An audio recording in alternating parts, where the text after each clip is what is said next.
اعوذ باللہ من الشیطان الرجیم بسم اللہ الرحمن الرحیم سیدنا کریم صلی اللہ علیہ وسلم۔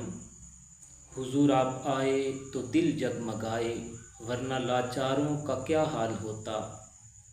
اسیروں کنیزوں پہ کیا کچھ گزرتی، مصیبت کے ماروں کا کیا حال ہوتا۔ حضور آپ آئے تو آئیں بہاریں، ہر سمت صلی اعلیٰ کی پکاریں۔ مہینوں میں ربیع الاول نہ ہوتا تو ان سب بہاروں کا کیا حال ہوتا۔ تمام عشاقان مصطفیٰ صلی اللہ علیہ وسلم کو ماہ ربیع النور کی آمد کی بہت بہت مبارک ہو۔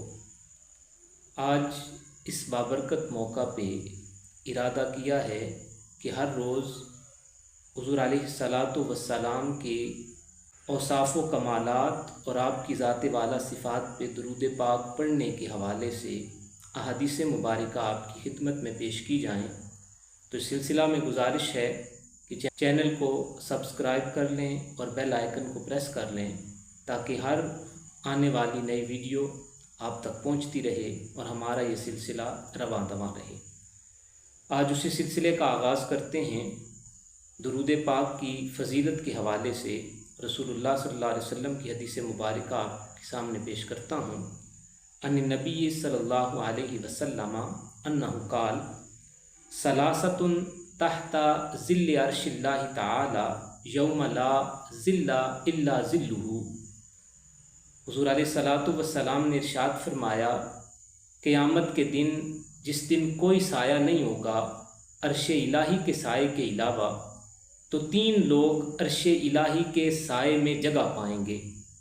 قیلا من ہم یا رسول اللہ صلی اللہ علیہ وسلم، عرض کی گئی کریم آقا ہمیں بتائیں تو صحیح وہ 3 خوش قسمت لوگ کون ہوں گے۔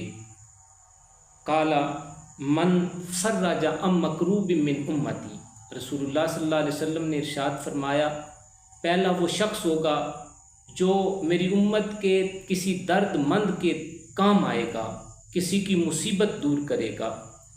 پھر فرمایا وَأَحْيَا سُنَّتِي، دوسرا وہ خوش بخت ہوگا جو اس زمانے میں جس زمانے میں میری سنتیں ترک کی جا رہی ہوں گی وہ میری سنتوں کو زندہ کرنے کی کوشش کر رہا ہوگا۔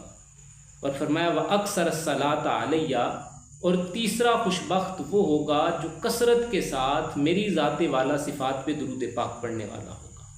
تو آج کی ان بابرکت گھڑیوں میں آئیے تہیہ کرتے ہیں کہ ہم حضور کی امت کے درد ماروں کے درد مند بنیں گے، ان کے درد بانٹیں گے، ہم مصیبتیں دور کرنے والے بنیں گے اور ہم حضور کی سنتوں کو اپنانے کی کوشش کریں گے۔